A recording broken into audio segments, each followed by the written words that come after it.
1.1 Arithmetic Sequences. 1.1, 1.2, and the 1.2 is Arithmetic Series. This is should be absolutely just a review from either you learned, studied in grade 10 or grade 11, depends on the curriculum change. So hopefully that we can do this as quickly as we can.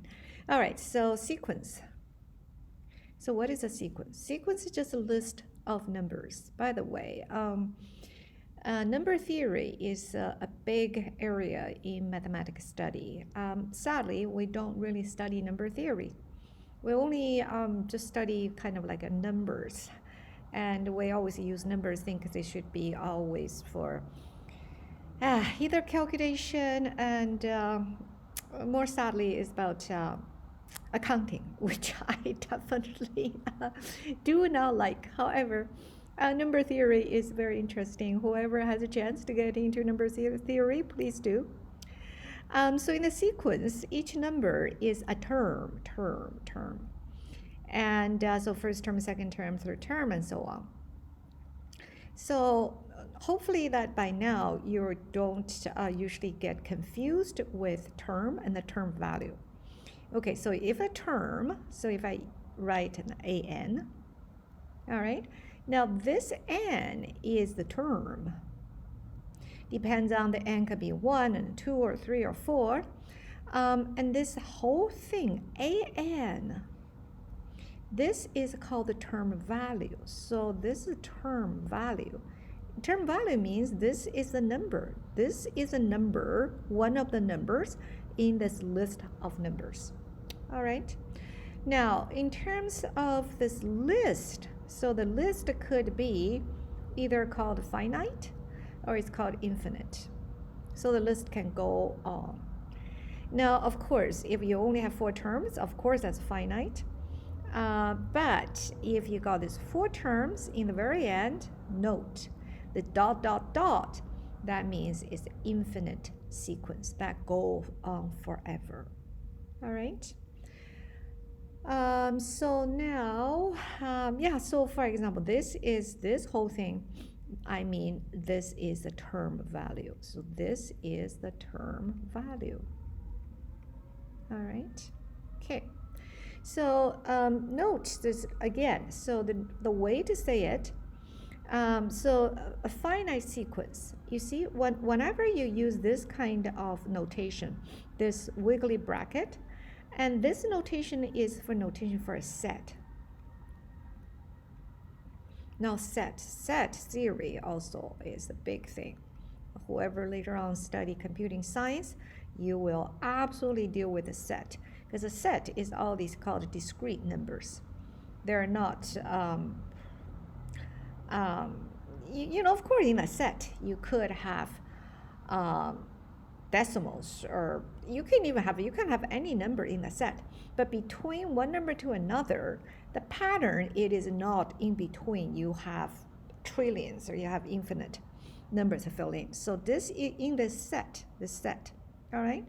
So if it's a finite sequence, then your set, in the end, use n, means that n is specific number. So one set, the n could be 50. That means in this set, there are 50 numbers. And n could be 101. That means in this set, there's 101 numbers. But take a look at this, infinite sequence. So then again, in this set now here, in this set, there is no n because it goes forever. So this is basically differentiate. This is a finite, this is infinite. All right, so this 3 dots is very important to tell you is infinite. Okay, so now these should be no problem. As far as I am concerned, the most important thing is this formula. So this formula means we can always calculate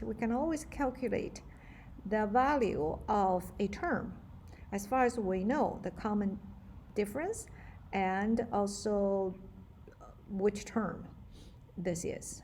All right, by the way, we have not even defined what is arithmetic sequence. So the arithmetic sequence, you should all know the arithmetic sequence. That means they always have a common difference. From one term, the consecutive terms, they always have the same difference. So arithmetic sequence. That means successive terms. Successive terms means the terms is one after another. The difference between them is always the same number. So they have a common difference. All right? Yeah, so now for example, this is A1. Of course, it's A1. The first term equals the first term. The second term means you add on this common difference. The third term means you use the previous term, add on the common difference, and third term is that. So then in the end, any term, and by the way, again, I do not like this guy. I don't understand why we just don't use AN, why all of a sudden we use TN. So I definitely would want to use AN, any term, the term value is the first term plus, depends on where your term is, but there's n minus 1 d. All right?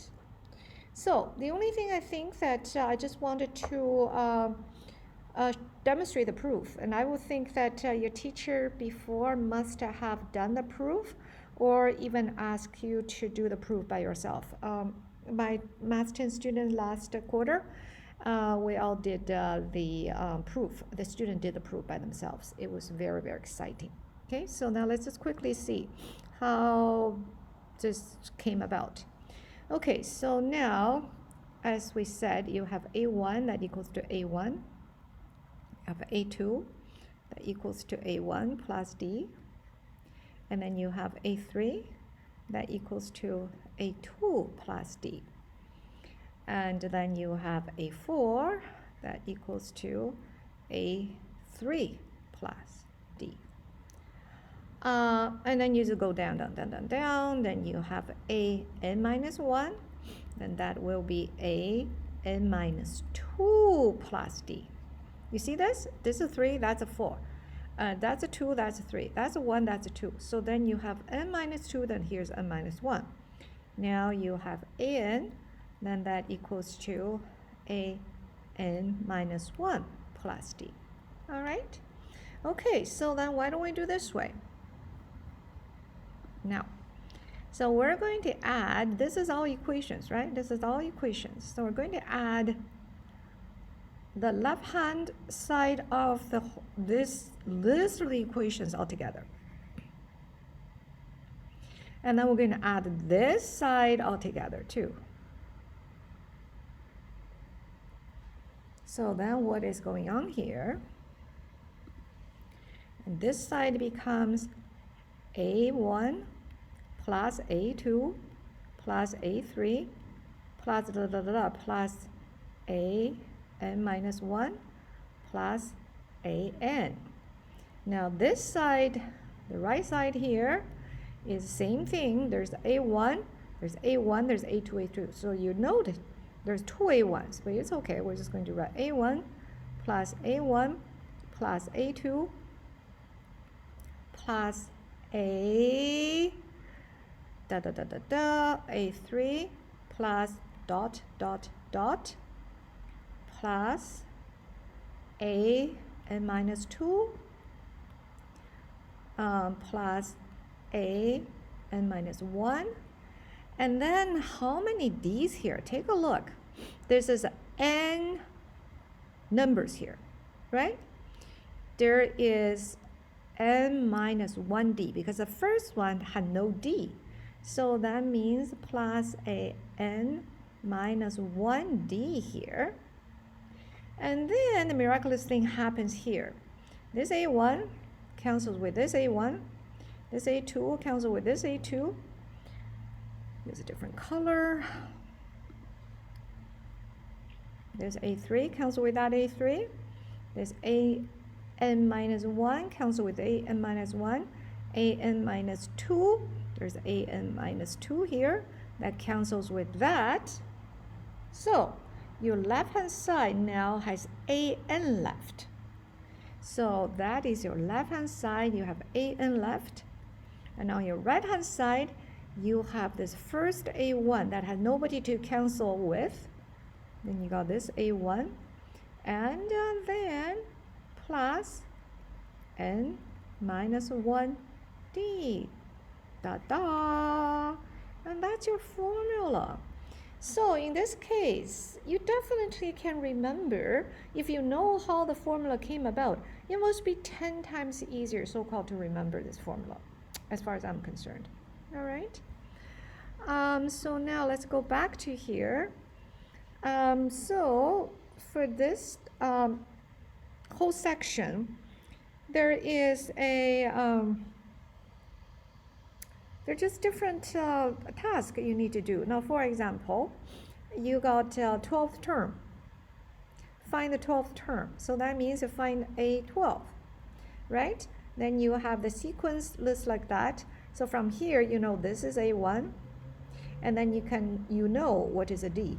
And this is a 12, and plug the formula in, and you got the A12. All right?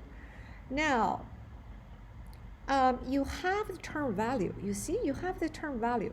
Your term value here is an equals to 4, 3, 9. And then you got this a1 is here. And then you subtract. Of course, you got a d.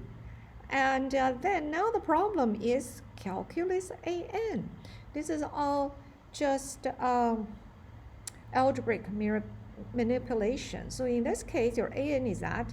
So that means 439 equals to 4 plus n minus 1, because you do not know the n. You're calculating the n. Figure out the n. And the d. Now how much is the d? d is 3. Then here, go solve the n. All right? So now you got this n is 146. So 146th term is this number. Now the next time is that you're going to find the first term. So what is a1 here? All right. So now here it says that you have a 7th term is that, 18th term is that. Well, you just have two linear function and use the system linear function. Then you can figure out this. Okay. These ones is really should not be challenging whatsoever. And then I have no idea. I always have this question. I don't understand why we're talking about sequence, but we all of a sudden touch upon the sigma notation. Okay, the sigma notation. As a matter of fact, probably this kind of notation made me attracted to mathematics. I just find these kind of notations very interesting. So sigma notation means what? This is not even sequence. This is about add them together. So now what's going on here? This is, so the sum of the sequence. The sum of the sequence. So your A1, A2, A3, up to AN, that is each term of your sequence. And you add them together. And then you use the sigma notation. So AK means this is all A something. So then this K is from 1 to N.